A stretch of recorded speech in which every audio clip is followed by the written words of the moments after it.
ഇപ്പോൾ ചെയ്തിട്ടുള്ളത്. ആൻഡ് ഇതിലെ മേക്കപ്പ് അല്ലെങ്കിൽ അതിന് വഹിച്ചിട്ടുള്ള കോസ്റ്റ്യൂംസ്, ലുക്സ്, 2 ലുക്ക് ഉണ്ടെന്നൊക്കെ ട്രെയിലർ കണ്ടപ്പോഴാണ് മനസ്സിലായത്. എത്രത്തോളം ഫിസിക്കലി ഡിമാൻഡിങ് ആയിരുന്നു ലെവൽ ക്രോസ്? ഫിസിക്കലി ഡിമാൻഡിങ് എന്ന് പറയുമ്പോൾ എനിക്ക് എൻ്റെ ഒരു മേജർ കൺസേൺ അങ്ങനൊരു ക്യാരക്ടറിലേക്ക് എത്തുമ്പോൾ, ആ ഒരു അപ്പിയറൻസിലേക്ക് എത്തുമ്പോൾ അതൊരു ഫാൻസി ഡ്രസ്സ് ആവരുത് എന്നുള്ളൊരു ആഗ്രഹം ഉണ്ടായിരുന്നു. കാര്യം ആ സ്ക്രിപ്റ്റ് ഡിമാൻഡ് ചെയ്യുന്ന, അല്ലെങ്കിൽ ആ ക്യാരക്ടർ ഡിമാൻഡ് ചെയ്യുന്ന ഒരു ലുക്ക് അതൊട്ടും ഈ ഏച്ച് കെട്ടി വെച്ച ഒരു ഫീൽ ഇല്ലാതെ കുറച്ച് റിയൽ ആയിരിക്കണം, ഒറിജിനൽ ആയിരിക്കണം എന്നൊരു ആഗ്രഹം ഉണ്ടായിരുന്നു. അപ്പം അതിന് വേണ്ടിയിട്ട് 3-4 ഗെറ്റപ്സ് നമ്മൾ ഫൈനൽ ചെയ്തിരുന്നു. കുറച്ചധികം കോസ്റ്റ്യൂംസ് ട്രൈ ചെയ്തിരുന്നു. അപ്പോൾ ആ ഗെറ്റപ്പിലാണ് നമ്മൾ ഈ പറയുന്ന രീതിയിലേക്ക് ക്യാരക്ടർ നറേഷനിലേക്ക് മീറ്റ് ചെയ്യുന്ന ഏറ്റവും അടുത്തുള്ളൊരു ഗെറ്റപ്പായിട്ട് തോന്നിയതായിരുന്നു.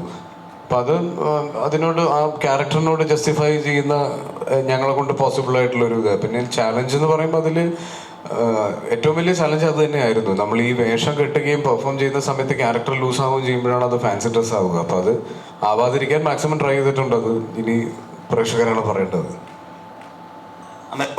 ഇപ്പോൾ ഓരോ സമയത്തും മലയാളത്തിൽ ഓരോ സിനിമ ചെയ്യാൻ വേണ്ടിയിട്ട് അമൽ അപ്പോളിന് ഒരു കാരണങ്ങളുണ്ടായിരുന്നു. ഇപ്പോൾ ഉദാഹരണത്തിന് ഒരു ഇന്ത്യൻ പ്രണയകഥ ചെയ്യുന്ന സമയത്ത് ഇതിൽ ഇന്നസെൻ്റ് ഉണ്ടോ എന്നുള്ളതാണ് സത്യനന്ദിക്കണ്ണനോട് ചോദിക്കുന്നത്. അതുപോലെ ലാലേട്ടൻ്റെ കൂടെയുള്ള സിനിമകൾ ചെയ്യുമ്പോൾ അദ്ദേഹത്തിനോടൊപ്പം ചെയ്യാം, അല്ലെങ്കിൽ ജോഷി സാറിൻ്റെ ഡയറക്ഷനിൽ അഭിനയിക്കാം. ലെവൽ ക്രോസിൻ്റെ ഏറ്റവും വലിയ അങ്ങനത്തെ ഒരു കഥയല്ലാതെ ഇഷ്ടപ്പെടുത്തിയത് എന്താണ്?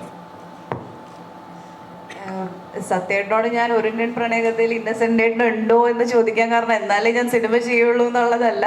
ഞാൻ ഇന്നസെൻ്റ് ഏട്ടന് ഭയങ്കര വലിയ ഫാനാണ്. പിന്നെ സത്യേട്ട ഫിലിമിലുള്ള ഒരു കോമൺ ഫാക്ടർ ആണല്ലോ, അപ്പം ആ ഒരു എക്സൈറ്റ്മെൻറ്റിലാണ്. പിന്നെ റൺ ബേബി റൺ ആണെങ്കിലും അതിൻ്റെ story, Lalettan, Joshy sir, it's a combo.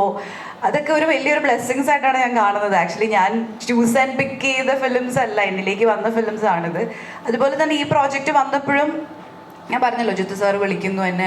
പിന്നെ ഞാൻ സ്റ്റോറി കേട്ടു. ആൻഡ് ഇതിൻ്റെ actors, Asif and Sharafudheen, technically strong ആയിട്ടുള്ളൊരു ക്രൂ. ആൻഡ് മെയിൻലി എനിക്ക് ഇതിൻ്റെ സ്റ്റോറി, ആൻഡ് എനിക്ക് ആസ് എ ഡയറക്ടർ അർഫാസ് എനിക്കത് നറേറ്റ് ചെയ്തതും അർഫാസിൻ്റെ ഒരു വിഷൻ, അർഫാസിൻ്റെ ക്ലാരിറ്റി, എന്നെ അതെല്ലാമാണ് കൺവിൻസ് ചെയ്തത്.